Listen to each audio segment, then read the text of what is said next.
Rasul mengatakan, fi hadhil ummah khasfun wa maskhun wa qadhfun. Qala rajulun minal muslimin, wa mata dzaka ya Rasulullah? Qal, idza zaharatil qainan wal ma'azif wa syuribatul khumur.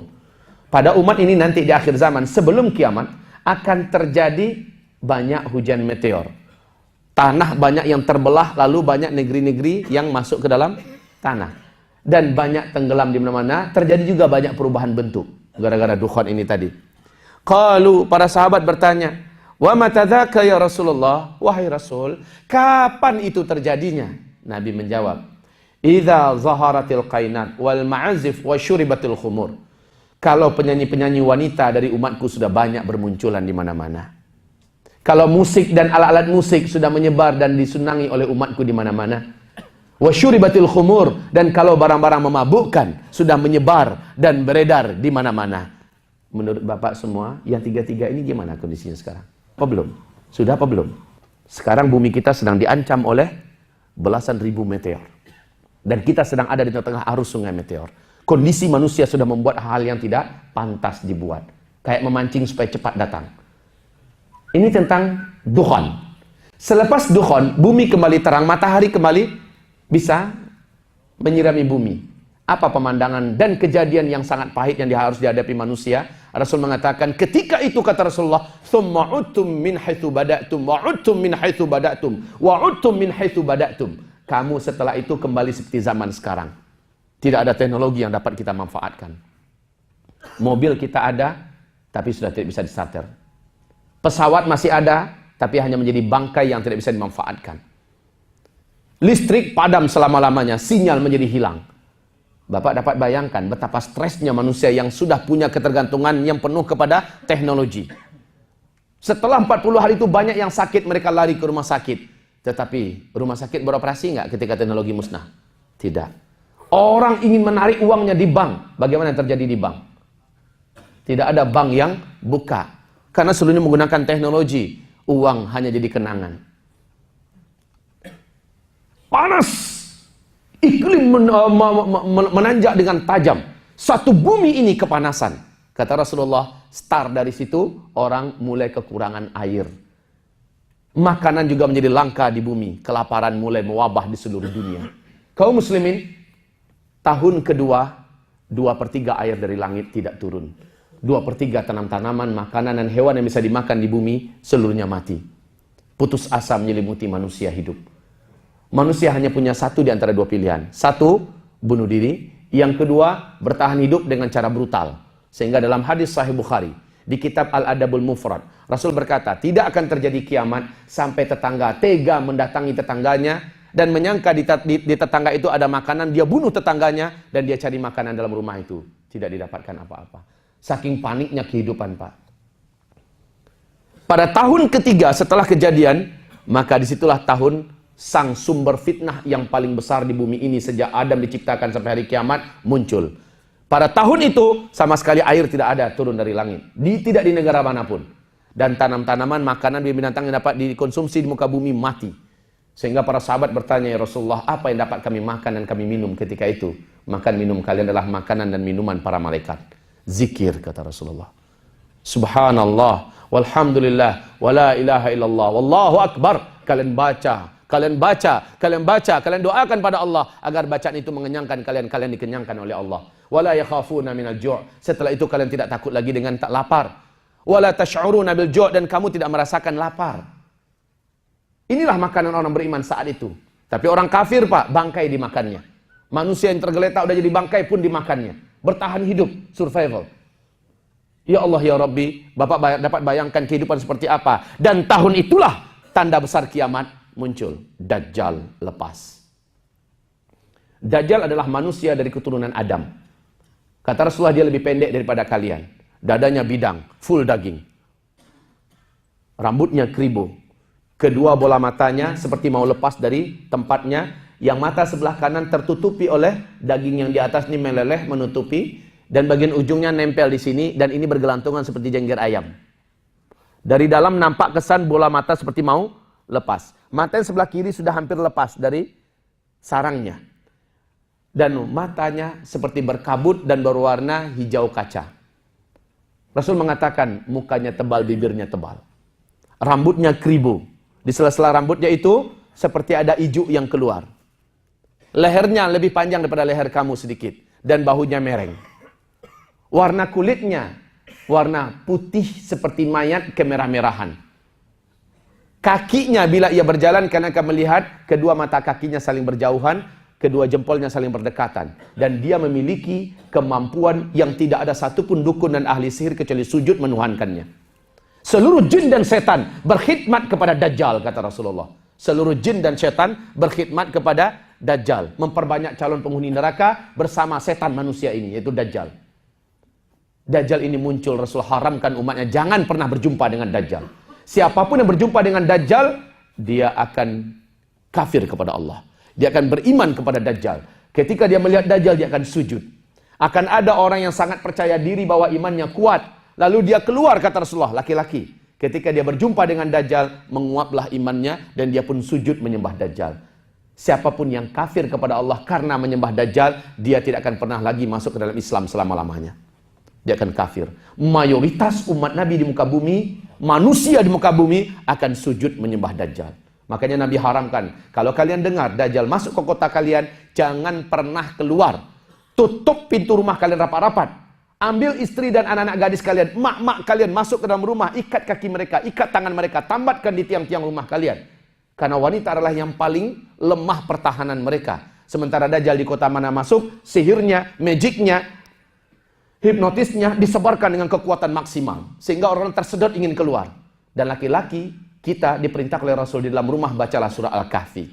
10 ayat pertama atau 10 ayat terakhir. Nabi berikan petunjuk agar kita selamat dari Dajjal. Ketahuilah kaum muslimin yang kami muliakan, tanda-tanda Dajjal itu keluar sekarang sudah sangat nyata. Di dalam hadis sahih Imam Muslim, hadis ini sanadnya sampai kepada Fatimah binti Qais, di mana terjadi dialog antara Rasulullah dengan Tamim Ad-Dari. Hadis ini digelari oleh para ulama ahli hadis dengan sebutan hadis Al-Jassasah. Al-Jassasah adalah satu binatang berkaki 4 di tengah pulau Laut Yaman yang berjumpa dengan Tamim Ad-Dari. Tamim Ad-Dari adalah seorang Kristen. Dia adalah kapten kapal, punya 20 anak kapal. Saat di Laut Yaman, mereka diombang-ambing oleh ombak laut setinggi-tinggi bukit dan gunung. Langit gelap, hujan lebat, petir menyambar, angin kencang, mereka terdampar di pulau itu, dan mereka nginep di situ satu malam. Besoknya mereka turun dari kapal. Sampainya ke dalam tengah pulau, mereka bertemu dengan Jassasah, seekor binatang berkaki 4, bertubuh besar dan tinggi. Dan binatang ini dapat berbicara dengan bahasa Arab Fusha. Sehingga kami, kata Tamim Ad-Dari, menyangka itu adalah setan betina. Kami pun lari ketakutan. Binatang itu mencegat kami. Jangan lari, saya tidak akan menyakiti kalian. Saya adalah Jassasah. Apakah kalian datang dari Arab? Kami menjawab iya. Bagus. Seorang lelaki telah lama terdampar ada di dalam kuil tua sana. Pergilah kalian kepadanya. Dia ingin menanyakan beberapa informasi tentang dunia sekarang kepada kalian.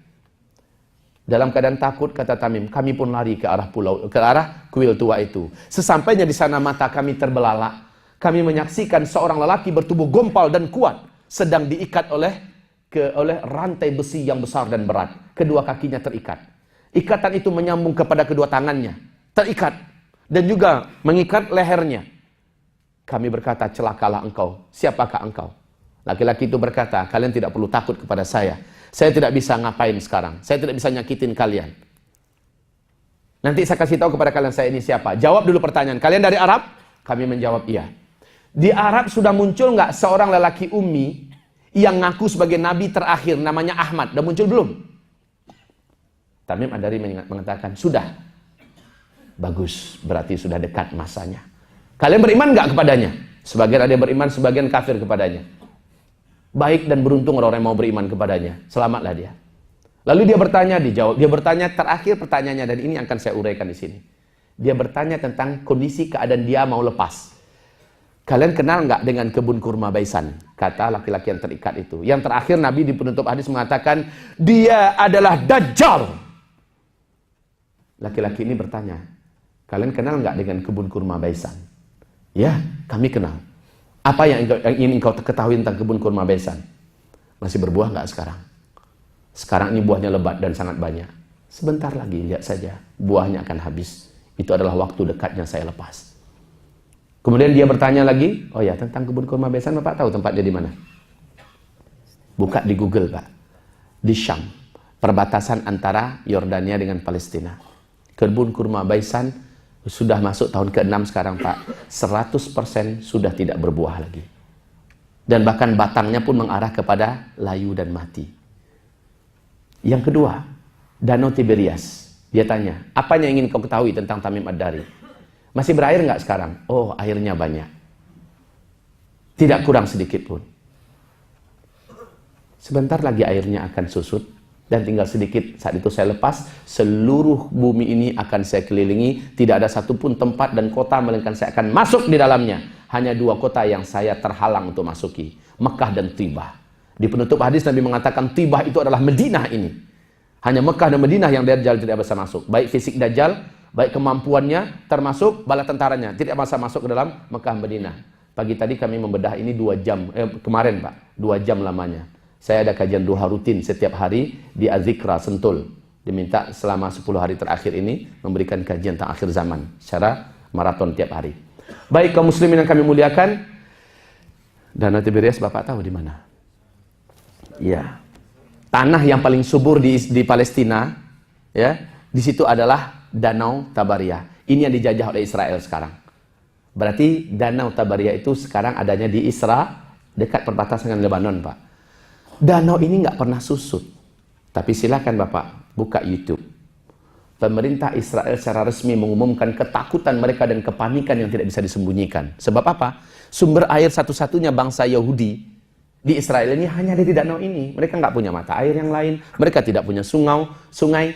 Nah, air danau ini sejak 2003 sampai 2013, dari permukaan sampai dasar itu, Pak, dalamnya cuma 45 meter. Sekarang danau ini sudah terus susut dari 2003 sampai 2013, berarti hanya 10 tahun ya, sudah susut 16 meter. Sudah melewati garis merah. Tanda ini sudah lebih daripada emergensi. Ya. Terus menyusut. Akhir 2015, dasar danau yang paling menonjol sudah kelihatan sekarang ini seperti pulau-pulau kecil yang muncul. Maknanya apa? Semakin terus susut air. Sila buka di YouTube, Pak. Dan itulah pertanda makhluk celaka ini, manusia yang paling terlaknat dan terkutuk ini, tak lama lagi akan lepas. Inilah dikomentari oleh Syekh bin Baz ketika disampaikan kepada beliau saat beliau di akhir-akhir hayatnya tentang kondisi Danau Tiberias. Apa kata beliau? Hadza zamanu khurujid dajjal. Inilah dia zaman Dajjal yang terkutuk itu akan lepas. Ya Allah, ya Rabb. Sangat berdekatan seluruhnya waktunya, kondisinya. Kaum muslimin yang kami muliakan. Di Palestina telah lahir seorang bayi laki-laki 12 tahun yang lalu, sekarang masuk tahun ke-13. Dan ini menggemparkan seluruh TV-TV Arab. Silakan nanti buka di YouTube, buka Qatar TV. Lihat tentang bayi laki-laki yang berbicara. Baru lahir, bayi ini diberitakan berbicara dengan bahasa Arab fasih, fusha. Dia hanya berbicara 1 kali saja, habis itu dia normal seperti bayi-bayi pada umumnya. Apa yang dikatakannya?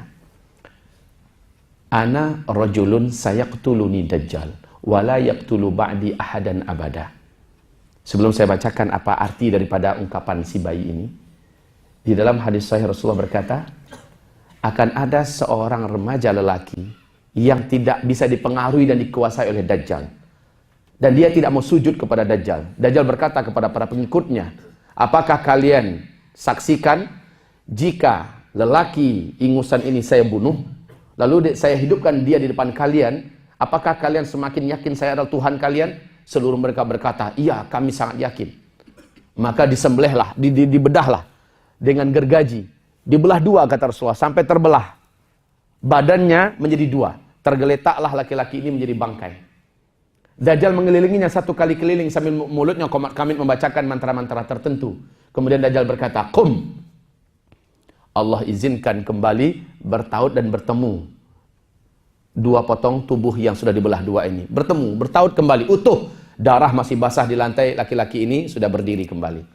Dajjal dengan bangga tepuk dada. Dan orang-orang makin bangga sujud kepada Dajjal. Tapi si remaja lelaki ini berkata, semakin kuat penglihatan dan keyakinan saya sekarang bahwa engkau asli Dajjal. Hai manusia, ini adalah Dajjal yang diciptakan oleh Rasulullah. Kufurilah oleh kalian dia. Dajjal marah kepadanya. Bukannya ngaku bahwa dia adalah Tuhan, tapi malah semakin kafir kepadanya. Dajjal ingin membunuh kali kedua, tapi sudah hilang kemampuannya membunuh remaja ini. Dan sejak hari itu, kata Rasulullah, Dajjal tidak mampu membunuh siapapun saja lagi. Ketahuilah, bayi laki-laki yang diberitakan 12 tahun yang lalu, ini masuk tahun ke-13, telah berbicara. Apa yang dikatakannya? Ana rajulun sayaqtuluni Dajjal wala yaqtulu ba'di ahadan abada. Saya rajulun adalah seorang lelaki. Sayaqtuluni Dajjal, yang nanti Dajjal akan membunuh saya. Wala yaqtulu ba'di ahadan abada. Setelah itu Dajjal tidak akan membunuh siapapun saja setelah saya. Baik. Seandainya berita ini bohong, bisa jadi berita ini dikarang-karang, dibuat-buat supaya panas pasaran. Supaya heboh dan supaya siaran beritanya banyak yang meliput. Tapi siapa yang mengarang-arang tentang keringnya Danau Tiberias sekarang? Bisa dikarang-karang nggak? Bisa dibuat-buat nggak? Enggak. Siapa yang bisa menutup-nutupi dan merekayasa atau mengarang-arang matinya buat pohon-pohon kurma di kebun kurma Baisan hari ini? Tidak ada yang bisa ngarang, Pak. Tapi kalau berita ini benar, yang di Palestina, semakin menguatkan keyakinan kita, Dajjal sudah sangat dekat keluarnya. Remaja dalam hitungan ilmu sosial 14-an tahun umur. Betul tidak? 12, 13, 14, 15, 16. Ini yang disepakati oleh para pakar dan ahli ilmu sosial. 17 tahun diperselisihkan. Anggap saja 17 tahun. 12, 13, 14, 15, 16, dan 17. Ini kejadian sudah 12 tahun yang lalu masuk tahun ke-13. Maknanya, di hadapan kita, kalau ini hak beritanya, sudah sangat dekat kemungkinan Dajjal itu akan muncul. Apa persiapan Bapak? Apa persiapan kita, wahai hamba-hamba Allah? Apa yang sudah kita lakukan? Rasul mengatakan sallallahu alaihi wasallam, ketika fitnah di negeri Syam membara, saat itu kalian semua yang ada, badiru bil a'mali fitanan ka qita'il lailil muslim yusbihu ar-rajulu fiha mu'mina wa yumsi kafira, yumsi mu'mina wa yusbihu kafira, ba'u dinahum bi'aradin minad dunya. Saat bara fitnah telah menyala seperti potong-potongan malam yang gelap. Ternyata di hadis yang lain Nabi mengatakan wal fitanu bisyam, yang dimaksud dengan fitnah itu adalah di negeri Syam. Badiru bil a'mal, berlomba-lombalah kamu memperbanyak amal soleh. Syam itu di mana? Syria, Palestina, Yordania, Lebanon. Lihat fitnah yang ada di Syria. La ilaha illallah. Pembantaian, pembunuhan, pembasmian manusia, penghancuran negeri-negeri, kota-kota. Fitnah wal fitanu bisyam. Nabi mengatakan sejak itu kalian harus berlomba-lomba memperbanyak amal soleh. Stop amal salah, amal soleh kaum muslimin. Kenapa Nabi menyuruh demikian? Karena dekatnya hantaman meteor menghantam bumi, dukhon menyelimuti bumi, kita perlu pelindung berupa iman dan amal soleh yang cukup. Makanya di surat Al-An'am ayat 158, Allah perintahkan orang yang beriman, amalnya banyak, dia akan terjaga dan selamat dari petaka-petaka besar akhir zaman. Tapi orang beriman, tapi imannya tipis, minim amal solehnya, banyak buat dosa, dia akan sama menderita dan sengsaranya dengan orang-orang kafir. Waktu kita tidak banyak. Bersiap-siaplah dengan amal soleh. Tapi habis.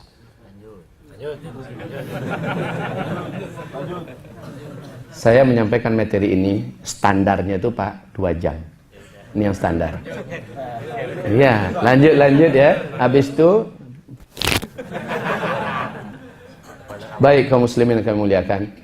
1 bulan yang lalu saya diundang ke Azikra Sentul. Dari jam 9 pagi sampai asar Pak, 3:30, jamaah masih minta tambah. Penyampaian saya ketika itu hampir rata-rata berdiri semua. Kaum muslimin yang kami muliakan, lihat di YouTube ceramah saya selengkapnya nanti ya, lihat di YouTube. Untung nasib baik, saya jadwal terbang pesawatnya adalah jam 6:30.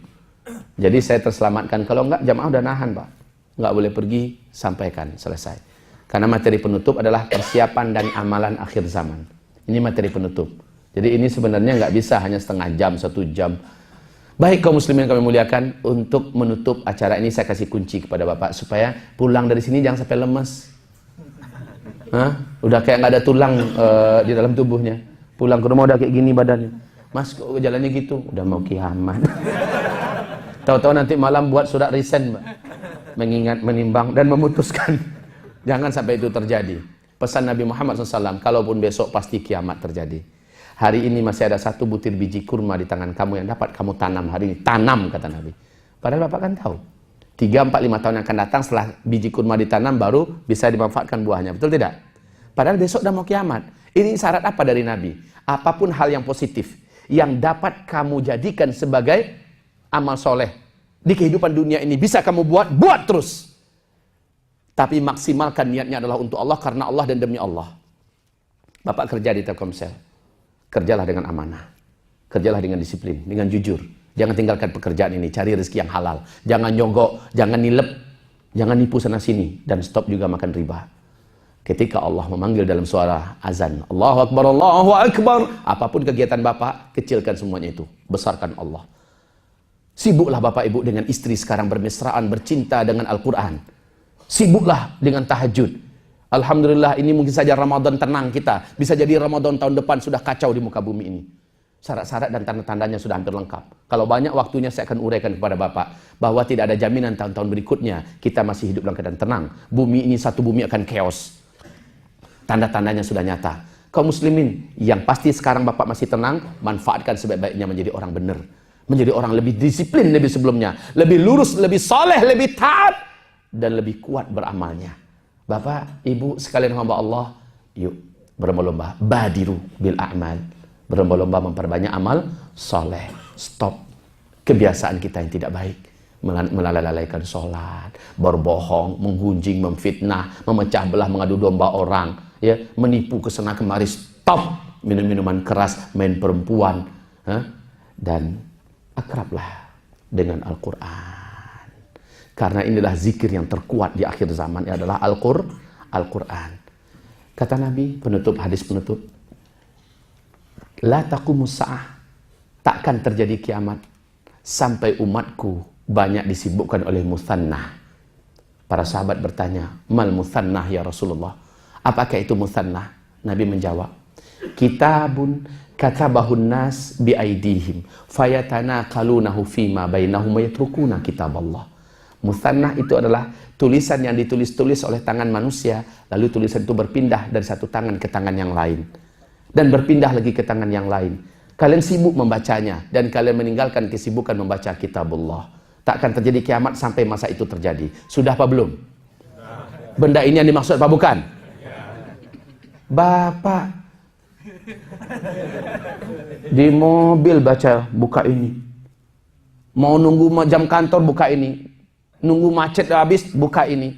Mau tidur buka ini. Bangun tidur masih merem atau udah megang mana dia?